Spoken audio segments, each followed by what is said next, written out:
What's up everyone, welcome back to another video, and I'm gonna start shaking and moving a little bit of the topics since I've been making all the videos for my specific style. So in this video I'm gonna show you how you can create a modern Psytrance style, something sounding like this.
So, all of my videos have been for a specific style and something that I kind of like and something that I take as a Psytrance style. The main characteristic of the style that I like to make is that it has this continuous bass line and something that's gonna run in a circles with not that much of the changes. So it's going to be constant long drive where I'm going to be covered with many melodies and atmospheres whatsoever. While this style is completely different, like the philosophy of it, it's completely different.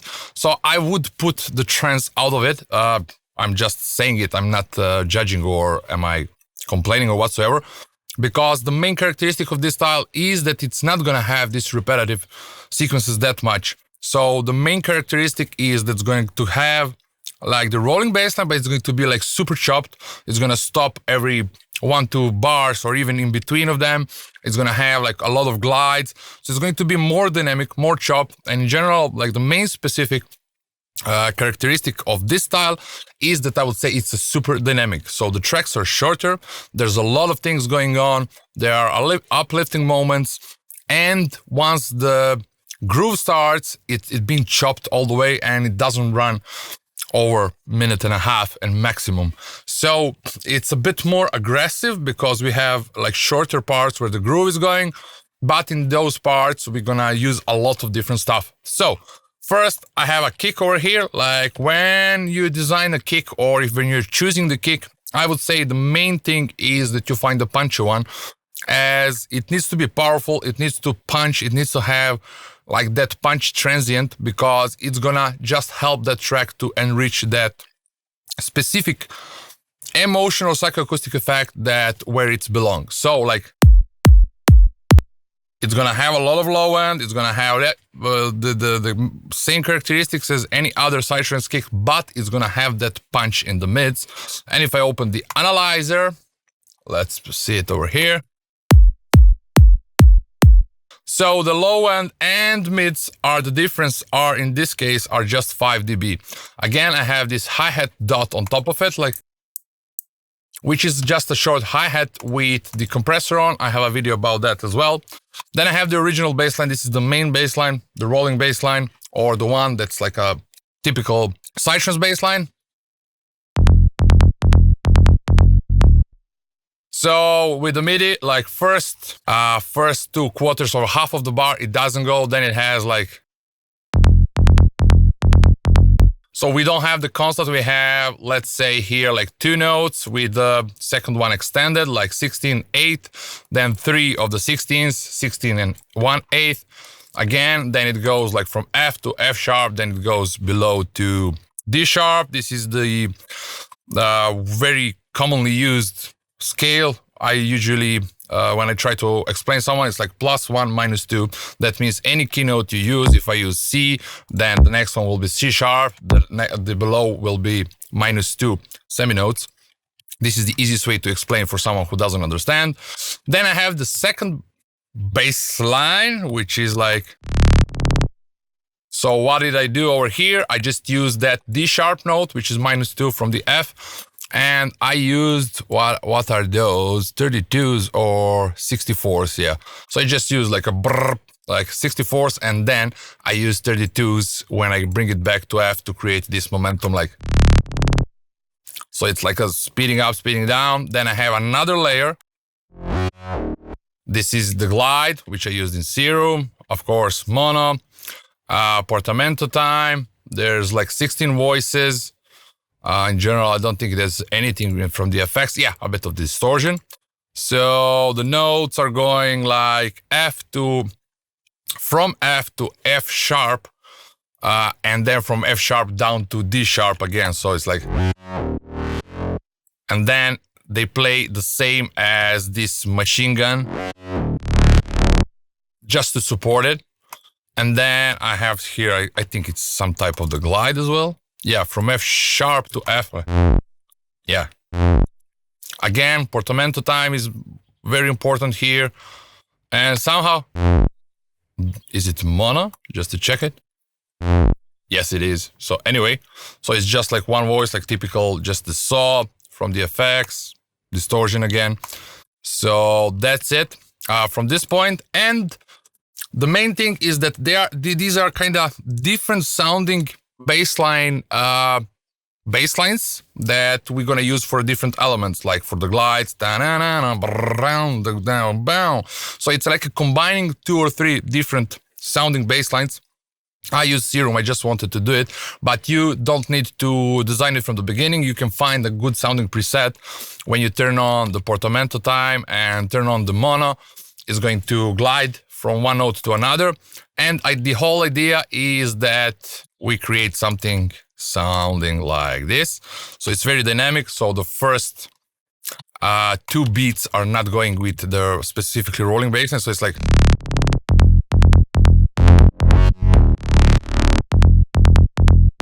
Just a second. Yeah, so. Okay, I'm gonna just like the kick and the bass lines, like.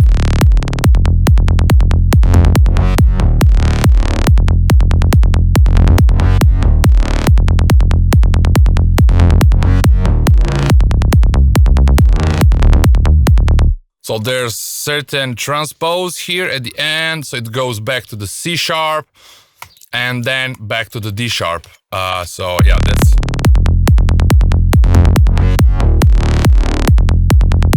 And then from the synths, I bought the Avenger 2. This is my latest synth update. And I think it's very rich with the presets, and this is the main reason why I bought it.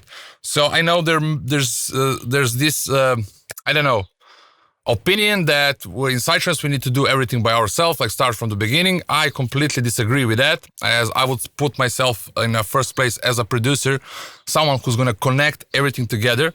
I know how to create many stuff, but I like to use someone else's work because it's someone else will do things a bit differently from myself. And that way I see that if I have someone else like a touch in my music or creation of the presets, that I will use and like I have a little bit expanded of my music itself. So if I'm a producer, it's completely okay if you're just a producer, someone who's going to connect everything and focus on it. You don't even need to do a sound design. You don't even need to do your mixing and mastering. Like you can be only the guy who's going to connect everything together, hire other people to do certain things for you or buy a bunch of the samples, presets and whatsoever, and you still can create an amazing music. You can learn from Prodigy, you can learn from Daft Punk and people who were sampling a bunch of the music. And even though some opinions will say that they were stealing, they didn't steal anything. They were manipulating these samples and they created something completely different out of it. But they use something as a start point. So this is why I have like Serum, in which I don't even have any bank. I do have the Burning Noise because he sent me, we are good friends. But Serum I use for my sound design processes when I want to create a specific sound like I did with the basslines. But I also want to have a lot of VST instruments that are rich with the different presets, where when I have an idea what I want to do, I want to have a tool where it's already done there. I will just want to place it over there and move forward with the creation. So I don't want to spend like in designing each of these small shots. There's no reason for me, in my opinion, to do it. Of course, if you want to do it, it's your opinion. So like a stab, some bass on the reverse, another one, there's like a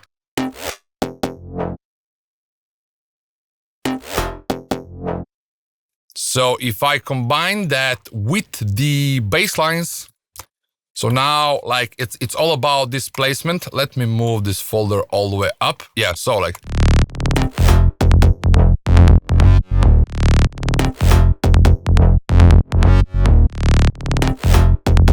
with the kick. Come on.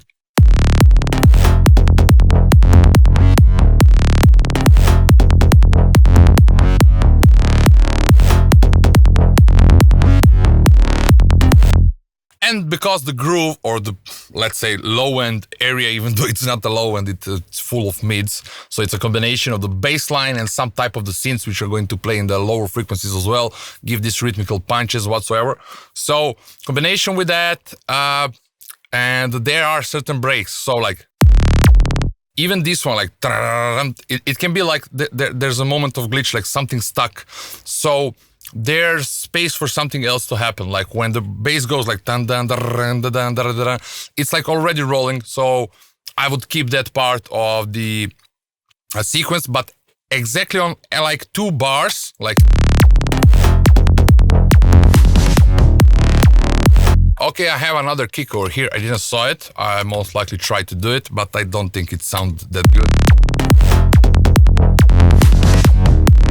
So in these small parts of the 2 bars, there's a lot of place for the fills. So how do I make the fills? I'm gonna make the full video, but in general, I'm like using splice, loop cloud, and I'm just combining many of them. And there needs to be certain sense for how to chop and how to position them. This must be done by the ear, and some of them I use like the original, but maybe I even bounced them. So maybe I exported them from some other project. I don't remember because I was experimenting with this a bit long time ago. So like every 2 bars, like we can see like 2 bars, 2 bars, like after end of each bar, there's a certain feel, and every time is different, as you're able to see. Like,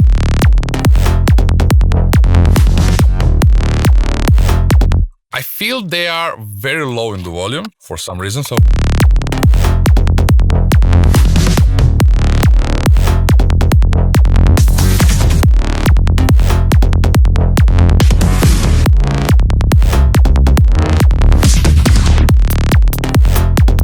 And after 4 bars, 8 bars, there's a new element coming in, which is typical, which you already most likely know. So close hi-hat, and then after that close hi-hat and a clap. Now, to make it more dynamic, like where this glitch is like, I don't think that putting the close hi-hat is a good thing, because it's like taking the whole track out of this glitch momentum, and I believe that it will sound way better. Like there's a kick, and like the kick punch is like creating this glitch, like something stuck, you know, like it's glitching. And if we add something in between, now this is very important, like these are the small details which gonna help it to sound more complete. So if there's like a opposite, like it's the close hi-hat is not in the glitch anymore, so it's just like there's something going on, and then like only the low and kick and bass are in the glitch moments, or only them are stuck. I don't think it's kind of 2 different parts of the track going simultaneously. I don't have a feeling it's kind of merged parts. So like,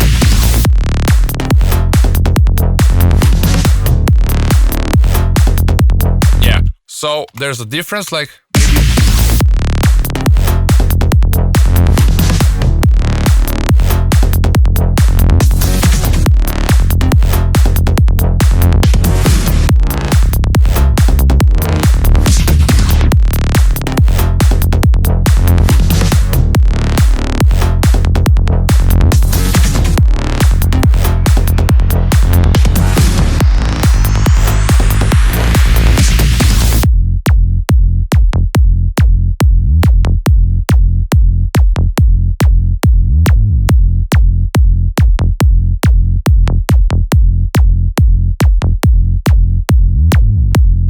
So there's another like moved glide, and there's like a change, and usually it goes after a minute.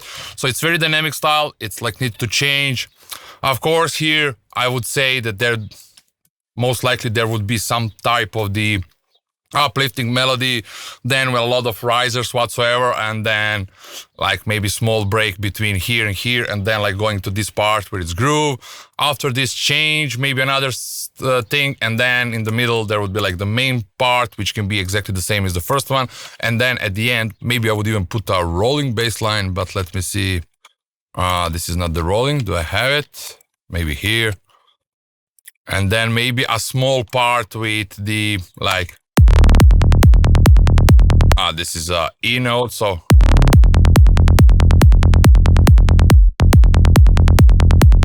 something like this, or even a glide part. And I think that this part is missing something, like specifically like some type of the riser or uplifting moment, which I still didn't start creating all these elements.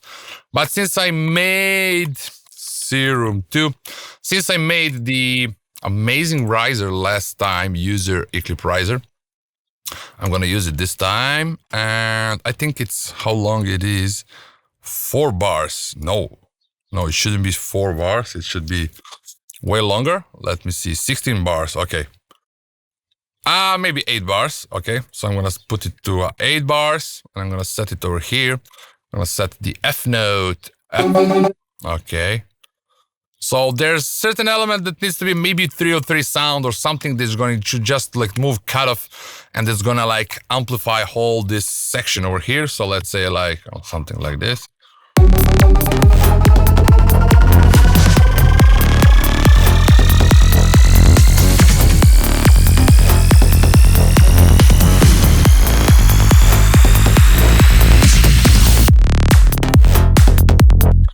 Of course, there's no crash, there's no elements that are going to fill this space, because I didn't want to cover it. It would be like a more of a small course. I just wanted to talk about the specific things about this style, and also about the groove itself, how it's structured, what are the key points. Let me go through. Like the bassline is chopped, it doesn't run, it needs to stop, it needs to create these glitches like very often. The new elements needs to come in. The powerful elements, like I already prepared, like maybe some type of this sound. Let me try to find the position for it. Okay, I need to... Okay. So I will need to bite and to create, let's say, I will put it in the fill places. Something like this. So I did hear it where it's supposed to go, but let me just try to remember it. Like, okay, maybe here.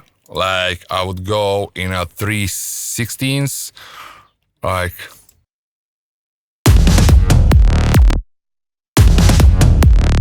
yeah, maybe something like this. So just to support this feels like, and here I would change the rhythm like something like very more faster, like something, maybe let's try like this.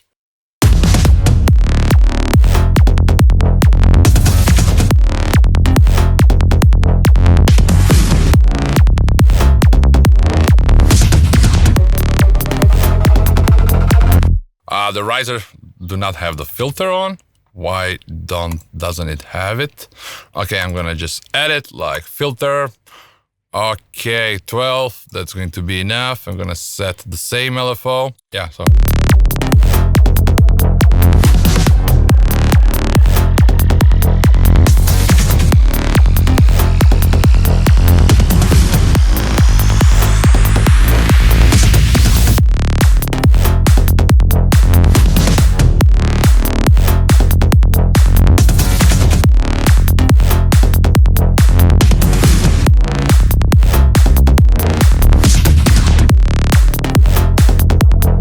Yeah, here a new element needs to start coming in, like maybe fast hi-hats whatsoever. But in general, I hope that you understood what I wanted to say, and I don't think this video is supposed to be edited at all. And thank you very much for watching, and see you soon with another video. Of course, you can learn a lot about this stuff on my website and on my courses, where I explain more in details and with the more precision. Anyway, thank you very much for watching and see you soon with another video.